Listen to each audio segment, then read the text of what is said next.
What if the one asteroid scientists told you was completely safe actually isn't? You've probably heard that Apophis, the space rock heading toward Earth in 2029, poses no real threat.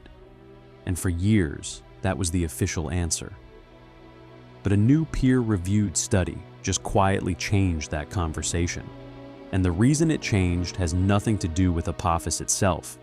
It has to do with what's flying around it right now, in the dark, that nobody is tracking. By the end of this video, you'll know exactly what scientists are now worried about and why they didn't say it sooner. Most people think asteroid scares are the stuff of movies. Big rock, dramatic countdown, Bruce Willis saves the day. But the real story of Apophis doesn't work like that. It doesn't start with a catastrophe. It starts with a number, a single, stubborn number that refused to go away for nearly 2 decades.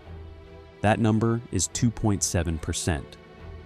In 2004, when astronomers at Kitt Peak National Observatory in Arizona first spotted Apophis, that was the calculated probability it would strike Earth in 2029. Now, 2.7% might not sound like much sitting in your living room. But in the world of planetary science, that number was a 5-alarm fire. It was the highest impact probability ever assigned to an asteroid of this size in the entire history of tracking near-Earth objects. To put it in terms that actually land, if your doctor told you there was a 2.7% chance the chest pain you've been ignoring was a heart attack waiting to happen, you wouldn't shrug and change the channel. You'd be in his office the next morning. Scientists reacted the same way. The whole world started watching. So, what exactly are we dealing with here? Apophis weighs in at roughly 20 million tons. It measures approximately 1,230 feet wide on average, though its longest dimension stretches even further. That's not a pebble. That's a mountain moving through space at tens of thousands of miles per hour. If it ever did connect with Earth, the energy released would exceed 1,000 megatons of TNT. For reference, the largest nuclear weapon ever detonated, the Soviet Tsar Bomba in 1961, released about 50 megatons. Apophis hitting Earth would be like setting off 20 of those simultaneously. Not in a test site in Siberia, wherever it lands. But here's the thing. The scientists kept watching. They kept refining the data. And by March 2021, NASA's Goldstone radar facility in California, working alongside the Green Bank Observatory in West Virginia, had tracked Apophis with enough precision to settle the question. No impact in 2029. No impact in 2036. No impact for at least 100 years. ESA pulled Apophis off their official risk list on March 26, 2021. The world exhaled and mostly moved on. That was a mistake. Because while everyone was focused on whether Apophis would hit us, a quieter and far more interesting question was building in the background. Not what happens if it hits, but what happens when it flies by. On April 13th, 2029, Apophis is going to pass within 19,000 miles of Earth's surface. That's not a near miss in the casual sense of the word. That is genuinely, measurably close. The satellites that run your GPS, handle your weather forecasts, and carry your phone calls across continents sit in geostationary orbit at about 22,000 miles up. Apophis is going to fly below that layer, threading through a corridor of space that no natural object this size has ever occupied in recorded human history. And as it does, something is going to happen to it that has never happened to it before. Earth's gravity is going to grab it, not enough to pull it in, but enough to work on it. The side of the asteroid facing Earth will feel a stronger gravitational pull than the side facing away. That difference what scientists call tidal force, is the same basic mechanism that drives ocean tides. On water, it's beautiful.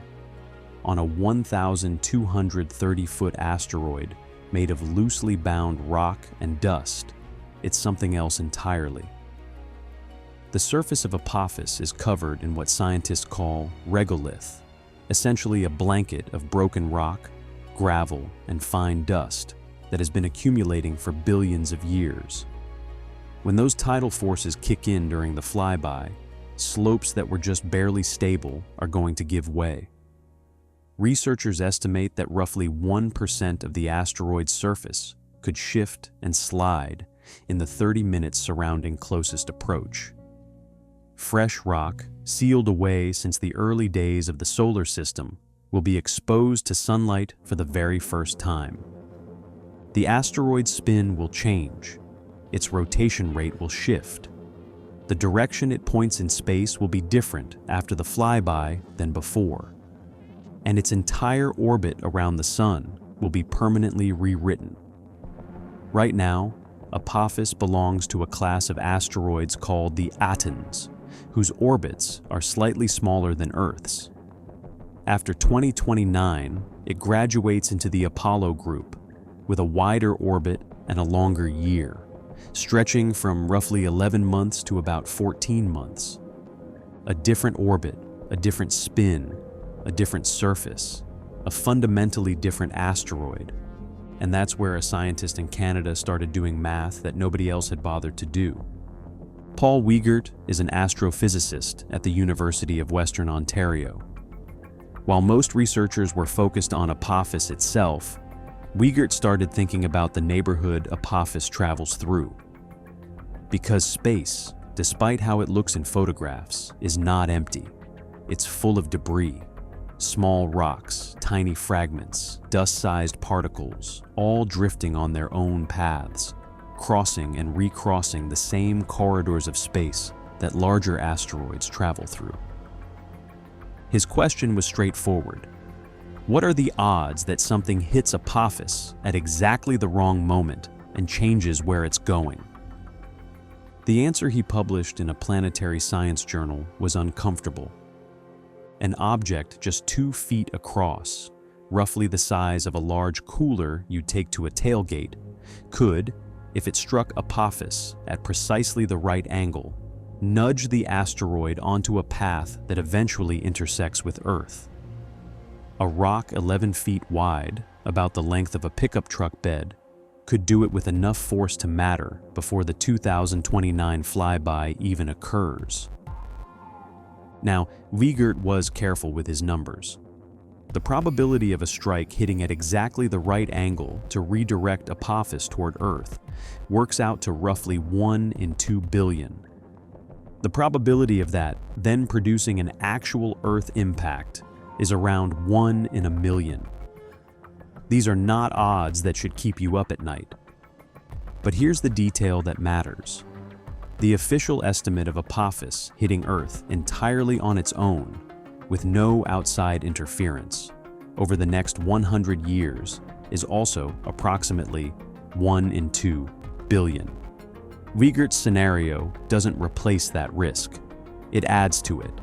A separate pathway, previously unaccounted for, that produces the same order of magnitude of concern. It's a small addition, but it's real. And it wasn't on anyone's radar before his study. There's one more piece of this story that deserves your attention, and it's happening sooner than most people realize. In December 2026, more than 2 years before the famous flyby, Apophis is going to have a close encounter with a completely different asteroid called 4544 Xanthus. The 2 rocks will pass within a minimum orbital intersection distance of less than 6,200 miles of each other's paths. Xanthus will cross that intersection point just 4 hours after Apophis passes through it. On December 25, 2026, the actual physical distance between the 2 asteroids will be approximately 328,000 miles. Scientists are watching that encounter carefully, because any subtle gravitational nudge, any slight change in Apophis's trajectory before 2029 feeds directly into the calculations for what happens during the main event. Every variable matters now. Here's what makes 2029 genuinely unlike anything that has come before it. For the first time in history, we're not just going to watch an asteroid fly by. We're going to have spacecraft parked next to it while it happens. ESA's Ramses mission is designed to reach Apophis before the flyby, giving scientists a clean baseline measurement of the asteroid's spin, shape, and surface before Earth's gravity gets to work on it. Ramses carries 2 CubeSats loaded with instruments that will deploy once the spacecraft arrives. NASA's OSIRIS Apex, the same spacecraft that visited asteroid Bennu and delivered a surface sample back to Earth in September 2023 under its previous name OSIRIS-REx, is being redirected to Apophis. It arrives shortly after closest approach. At one point, it will descend close to the surface and fire its thrusters to blast away the top layer of material, exposing what's buried underneath for direct analysis. Together, these 2 missions give scientists something that has never existed before: a complete before and after scientific record of what a close planetary flyby does to an asteroid in real time. Patrick Michel, director of research at the Observatoire de la Côte d'Azur in France, described it this way: "For the first time ever, nature is bringing one to us and conducting the experiment itself." On the night of April 13th, 2029, if you're somewhere with clear skies and you know where to look, you'll be able to see Apophis moving across the sky without a telescope. It will reach a brightness of magnitude 3.1 visible to the naked eye, tracing a path across roughly 205 degrees of sky over several hours. That's nearly 2/3 of the entire visible sky in a single pass. According to ESA, an asteroid this large passing this close to Earth occurs on average only once every 5,000 to 10,000 years. This is not a normal Tuesday night. Here's what this whole story actually adds up to. Apophis was never just a threat. It was always a test of how well we track these objects, a test of how honestly we communicate risk to the public, a test of whether our spacecraft can actually get where they need to go in time. And in 2029, it becomes a test of something bigger. Whether we understand these rocks well enough to protect ourselves if one ever does come for us in earnest. Paul Wiegert's study didn't reopen the case on Apophis. The odds are still extraordinarily small, but it reminded the scientific community of something important. Certainty in space is earned slowly, through data, through observation, through asking the questions that feel unnecessary right up until the moment they aren't. The 2029 flyby is 3 years away. The spacecraft are already moving. The telescopes are already pointed, and the asteroid is already on its way. We know it's coming. We know what it will do to itself. What we don't yet know is everything it's going to teach us. That answer arrives on a Friday the 13th, and this time, the whole world gets to watch. If this gave you something to think about, subscribe to Space Aquarius right now so you don't miss what comes next on this channel. Drop a comment below and tell us, does the 2029 flyby make you feel excited about what science can do? Or does it make you think we should be doing more to protect ourselves?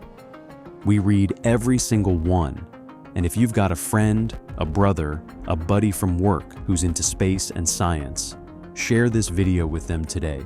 It takes 2 seconds, and it might be the best thing they watch all week.